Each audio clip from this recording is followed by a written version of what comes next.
Halo guys, balik lagi bersama gue di Isaka Channel.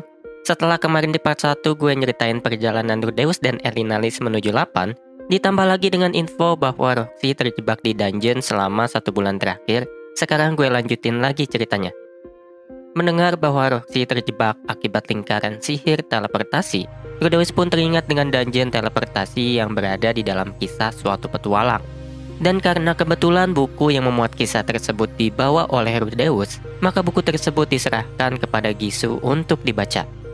Setelah mendengar berbagai informasi lain, mereka pun menetapkan formasi tim penyelamatan yang baru. Tim tersebut terdiri dari Paul, Talhan, Gisu, Elinalis, dan Rudeus. Sementara Vera dan Sarah diistirahatkan. Elinalis menjadi perisai sekaligus penyerang, Paul menjadi penyerang kedua, Rudeus menjadi penyerang sekaligus penyembuh, Talhan menjadi support dan Gisu menjadi pengintai berhubung dirinya tidak bisa bertempur. Di malam harinya, Rudeus pun tidur di kamar yang sama dengan Lilia dan juga Paul. Waktu itu Lilia terus mengobrol mengenai hubungan Rudeus dengan Aisyah dan juga Non. Saat mendengar percakapan Lilia dan Rudeus, tiba-tiba Paul pun tertawa. Sepertinya Paul cukup tersentuh karena sudah cukup lama tidak melihat pemandangan sebuah keluarga yang hangat. Dan karenanya Paul dan Rudeus pun mulai membicarakan berbagai hal, walau akhirnya berujung pada obrolan dewasa. Waktu untuk misi penyelamatan pun tiba. Selama berjalannya misi, Gisu berjalan di depan sebagai penunjuk arah. Lantai pertama adalah lantai yang dipenuhi oleh kawanan laba-laba dan juga monster tarantula raksasa. Namun setiap kali monster tarantula tersebut muncul, Paul selalu membantainya dengan cepat. Dan setiap kali dirinya melakukan itu, Paul selalu melirik ke arah Rudeus sembari tersenyum, seakan dirinya ingin memperlihatkan kehebatannya. Paul sendiri merupakan pengguna teknik pedang ganda yang mana salah satu pedangnya adalah pedang hitam yang dari dulu selalu dibawa olehnya. Sementara pedang keduanya adalah pedang melengkung yang terlihat lebih pendek. Karena berbagai kelakuan Paul selama misi, Elinalis sempat kesal hingga bertengkar dengan Paul. Paul sempat terkejut ketika Elinalis berkata bahwa Paul adalah seorang anak yang tidak sopan. Alasannya sendiri karena Rudeus sama sekali tidak memberitahu bahwa Sylvie adalah cucu Elinalis. Dan akibatnya Paul cukup tersentak ketika mengetahui bahwa kini dirinya memiliki hubungan kekeluargaan dengan Elinalis. Dan singkat cerita, akhirnya kelompok Rudeus pun berhasil masuk ke lantai 2 setelah 5 jam lamanya. Berbeda dengan lantai 1, lantai 2 ini dipenuhi monster yang bernama Iron Crawler. Iron Crawler sendiri merupakan sejenis isopoda raksasa yang dapat berjalan dengan cepat layaknya kelabang. Lantai selanjutnya atau lantai 3 merupakan lantai di mana Roxy terkena jebakan. Namun karena dungeon tersebut hanya akan menteleportasi korbannya di lantai yang sama, maka besar kemungkinan Roxy masih berada di lantai 3. Gisu bercerita bahwa mereka gagal menyelamatkan Roxy karena tanpa kekuatan Roxy, mereka selalu terjebak di lantai 2. Singkat cerita, mereka pun berhasil mencapai lantai 3. Di tengah-tengah perjalanan, entah bagaimana tiba-tiba Rudeus mengaku bahwa dirinya mencium aroma tubuh Roxy. Sementara itu di sudut pandang Roxy, selama 1 bulan terakhir, dirinya harus terus melawan banyak iblis di tempat dirinya diteleportasi. Ketika sadar bahwa mananya sudah dalam ambang batas, Roxy pun dengan sengaja menginjak ke dalam sebuah lingkaran sihir. Dan karena hal tersebutlah dirinya terteleportasi ke sebuah ruangan yang sangat kecil dan juga sempit. Namun Roxy tidak menyerah. Dirinya terus mencoba menginjak lingkaran sihir lainnya, walau terus berakhir di ruang sempit tersebut. Untuk bertahan hidup, Roxy pun harus memakan daging monster yang dibantainya. Di sisi lain, dirinya yang juga mulai mengidap anemia karena telah kehilangan banyak darah. Dengan tubuh yang sudah terhuyung-huyung dan mananya yang sudah habis, Roxy pun kini sudah diambang kematian. Ketika sadar bahwa dirinya disudutkan oleh para monster, apa yang bisa dilakukannya saat ini hanyalah mengingat ringkasan dari perjalanan hidupnya. Namun ketika Roxy mencoba membuka matanya, Roxy pun terkejut karena dirinya terbangun di sebuah dunia es. Waktu itu Roxy melihat seorang pria berjalan melewati monster-monster yang kini telah berubah menjadi patung es.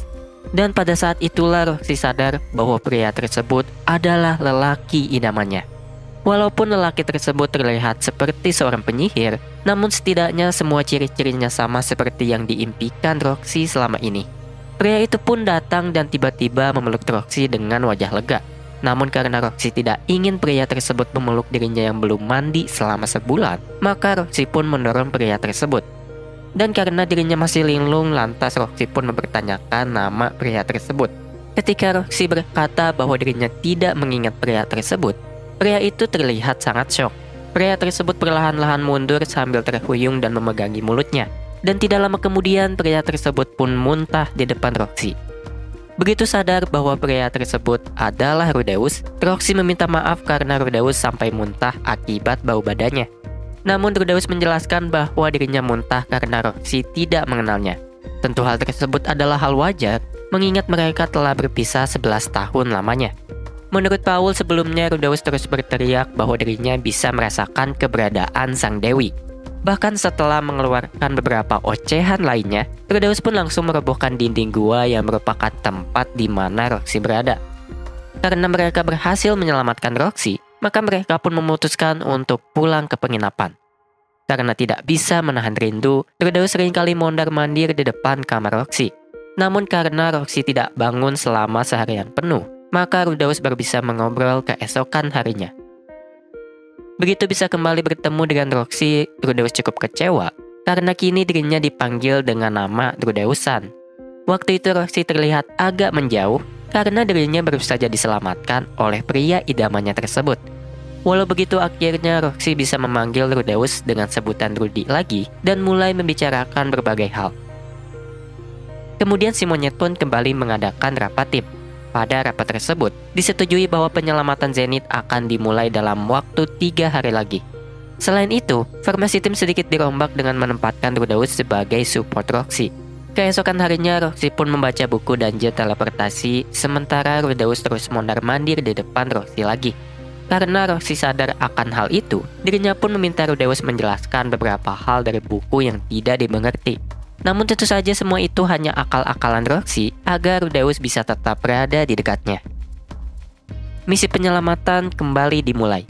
Kini kelompok mereka dapat dengan mudah masuk ke lantai 3. Lantai 3 ini berisikan monster yang disebut Mad Skull. Mad Skull sendiri sejenis golem lumpur raksasa yang mana di dadanya terdapat sebuah tengkorak yang terbenam. Begitu mereka mencapai ujung dari lantai 3, mereka pun beristirahat sementara Roxy dan Rudeus mengobrol. Roxy sempat bertanya apakah Rudeus ingin menjelajahi dungeon berdua saja suatu saat nanti. Pernyataan tersebut sebenarnya bisa diartikan sebagai keinginan Roxy untuk terus berdua dengan Rudeus. Namun Rudeus tidak paham dan langsung mengiyakan walau dirinya agak ragu berhubung kini dirinya adalah seorang ayah. Tidak lama setelah mereka melanjutkan perjalanan, kini mereka sudah berada di lantai 4. Kali ini, monster yang selalu muncul adalah Armored Warrior yang merupakan sejenis undead. Walau hanya undead, uniknya monster yang satu ini begitu menguasai teknik Dewa Air yang berfokus pada teknik menangkis dan serangan balik. Walau membutuhkan cukup banyak usaha, namun setidaknya Paul berhasil menghabisi monster tersebut. Waktu itu Rudeus tidak sengaja memuji pencapaian Paul tersebut. Namun nampaknya Paul cukup senang sampai-sampai dirinya senyum-senyum sendiri selama beberapa saat. Bahkan Elinalis pun beberapa kali menghina Paul karena terlihat menjijikan. Karena merasa sudah cukup, mereka pun kembali ke penginapan untuk menyusun strategi lagi. Begitu pulang, Elinalis pergi dengan Paul untuk membeli pedang baru berhubung pedangnya tidak efektif bila melawan musuh berarmor. Pedang baru yang dibelinya merupakan sejenis pedang sihir pendek yang dikatakan memiliki kemampuan gelombang kejut. Kemampuan tersebut dapat membuat lawan terpental ke belakang karena gelombang kejut yang dihasilkan. Sementara itu diketahui bahwa pedang melengkung milik Paul merupakan pedang sihir yang baru dibelinya di Lapan. Pedang tersebut memiliki kemampuan armor break yang dapat menebas armor. Semakin keras armor yang ditebas, maka semakin tajam pula mata pedang tersebut. Dan karena itulah mengapa Paul terlihat sangat sakti ketika melawan Armor Warrior di lantai 4 sebelumnya. Begitu semua persiapan selesai, misi penyelamatan kembali dimulai. Dengan peralatan dan juga strategi yang lebih baik, maka mereka pun dapat dengan mudah masuk ke lantai 5. Di lantai 5 ini, kini terdapat monster baru yang bernama Little Devil. Little Devil sendiri digambarkan sebagai sesosok alien yang merangkak di langit-langit dungeon. Namun karena pertahanannya buruk dan juga mereka takut dengan bau suatu berry, maka monster tersebut dapat dengan mudah dikalahkan dan mereka pun sampai ke lantai 6. Sama seperti lantai 5, lantai 6 ini diisi oleh Little Devil. Hanya saja kini jumlahnya sangat banyak karena lantai 6 adalah sarang monster tersebut. Mereka terus berjalan hingga akhirnya masuk ke ruang terdalam yang hanya berisikan begitu banyak lingkaran sihir. Ketika diperiksa terdapat 3 lingkaran sihir persis seperti yang berada di buku yang dibawa Rudeus. Tertulis bahwa, dan begitu mereka melihat lingkaran sihir tersebut, benar saja ada sebuah batu penanda di sana. Yang berarti lingkaran sihir yang benar ada di antara 2 lingkaran sihir yang sebelumnya diyakini jebakan. Dan karena itu langkah mereka pun terhenti karena belum bisa memilih. Bahkan mereka sempat teringat bahwa sebodoh apapun Ghislaine, biasanya Ghislaine bisa memilih pilihan yang benar berdasarkan insting hewannya. Awalnya mereka mencoba untuk memilih berdasarkan suara terbanyak, namun hasilnya seimbang. Selanjutnya mereka sempat berpikiran untuk membagi kelompok menjadi 2, walau akhirnya Rudeus menolak. Karena merasa buntu, akhirnya Rudeus pun kencing berjamaah dengan Paul untuk mencari inspirasi.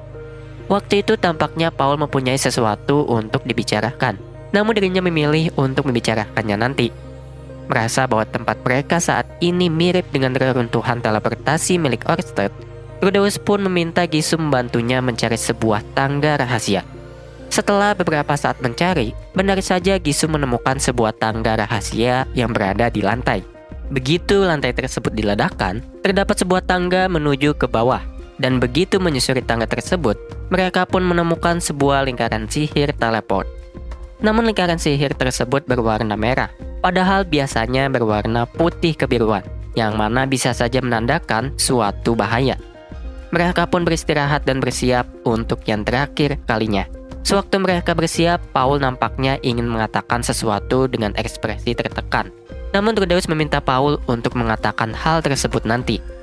Begitu menginjak lingkaran sihir tersebut, mereka pun dikirim ke sebuah ruangan yang mirip kuil raksasa. Di sana terdapat sebuah naga raksasa dengan 9 kepala atau yang lebih dikenal dengan sebutan Hydra.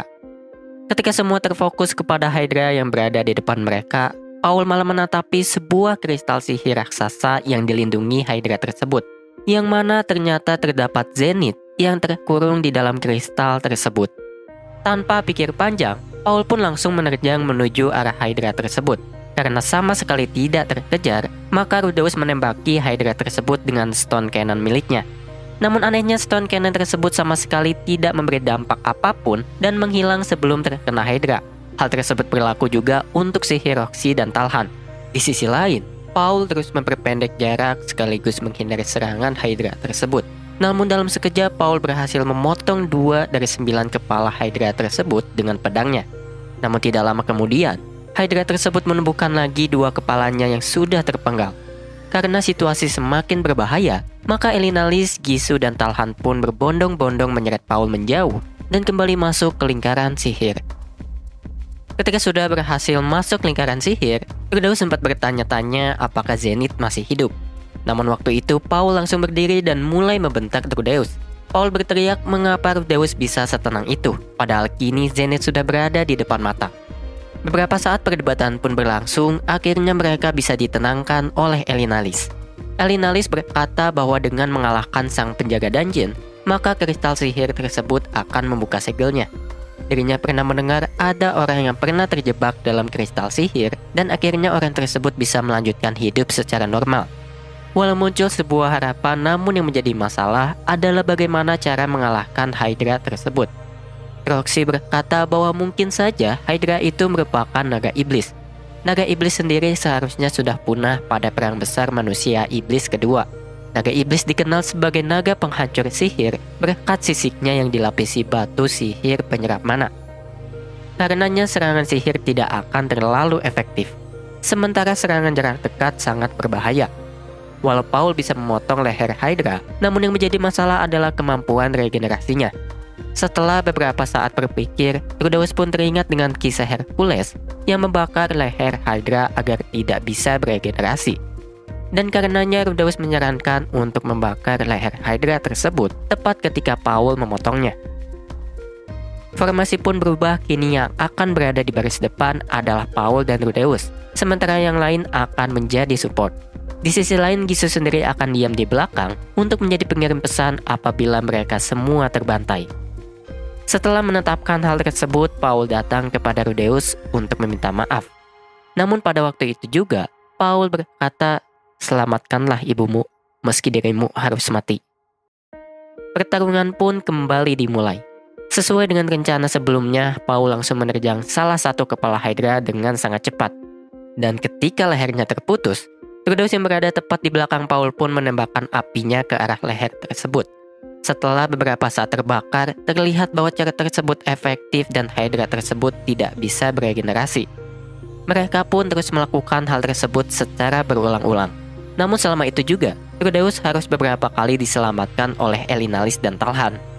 Paul memotong kepala Hydra, Rudeus membakarnya. Elinalis atau Talhan menolong Rudeus, dan terakhir Roxy menyembuhkan Elinalis atau Talhan yang terluka ketika melindungi Rudeus.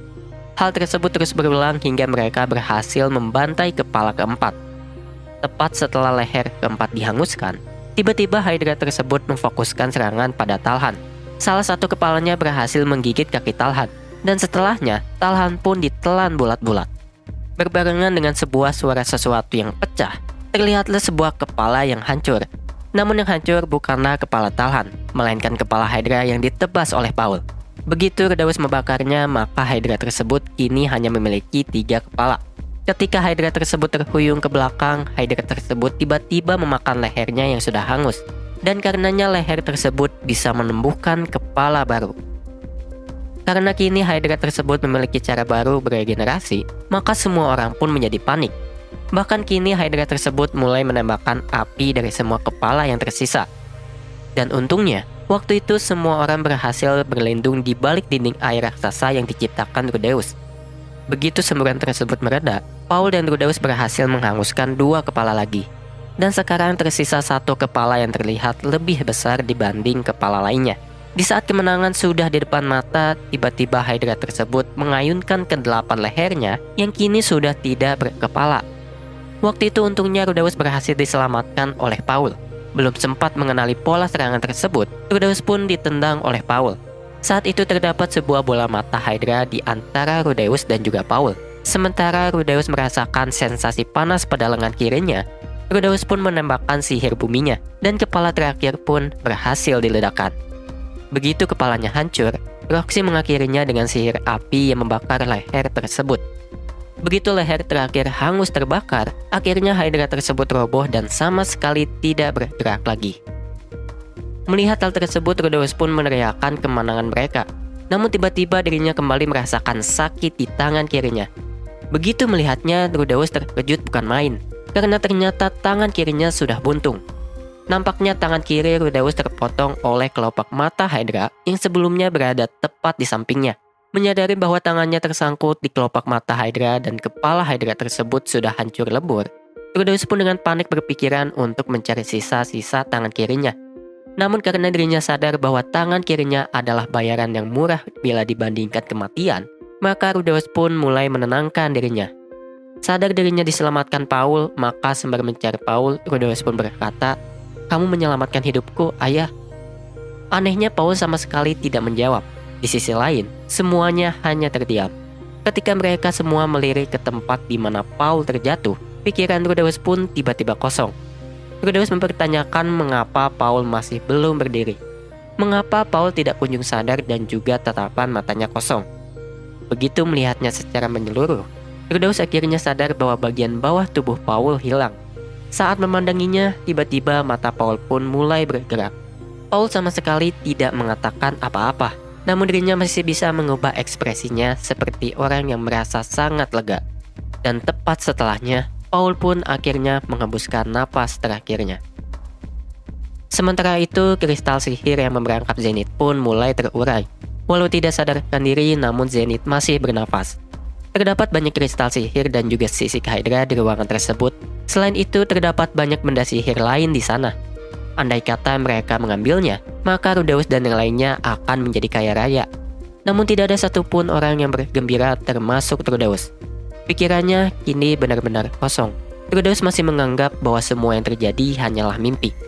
Namun dirinya mulai tersadar ketika dirinya harus mengkremasi jasad Paul. Rudeus sangat ingin membawa mayat Paul keluar. Namun karena sulit, maka dirinya hanya bisa membawa tulang Paul yang sudah menjadi bubuk. Hanya ada 3 benda yang tersisa dari Paul, yaitu armor pelindung dadanya, pedang pendek yang baru dibelinya, dan juga pedang kesayangan Paul yang selama ini selalu dibawanya kemanapun kapanpun. Walau dengan kondisi linglung, Trudeus berhasil keluar dari dungeon walau harus terus-menerus dibimbing yang lain. Begitu pulang, orang-orang yang berada di penginapan pun hanya bisa terduduk diam. Di sisi lain, Lilia terus menyembunyikan perasaan sedihnya dengan wajah datarnya. Malamnya, Trudeus bermimpi dengan wujud Jepangnya. Namun tidak ada Hitogami di sana, melainkan dirinya hanya sedang berada di rumahnya ketika di Jepang dulu. Waktu itu, Rudeus melihat kedua orang tuanya yang sedang mendiskusikan kekhawatiran mereka mengenai Rudeus yang terus mengurung dirinya. Karenanya, Rudeus pun teringat dengan kematian orang tua aslinya tersebut. Dirinya tidak mengerti kenapa dirinya sama sekali tidak merasa sedih pada waktu itu. Rudeus bertanya-tanya apakah orang tuanya dulu merasa lega karena tidak perlu lagi mengurus dirinya. Karena bagaimanapun juga, hari ini dirinya melihat Paul berekspresi begitu lega ketika dirinya meninggal. Keesokan harinya, Rudeus mencoba melihat kondisi Zenith. Namun sayangnya, hal tersebut malah menambah beban mental Rudeus. Begitu Lelia mengucapkan selamat pagi dan Rudeus memanggilnya, Zenith hanya memperlihatkan wajah bingung.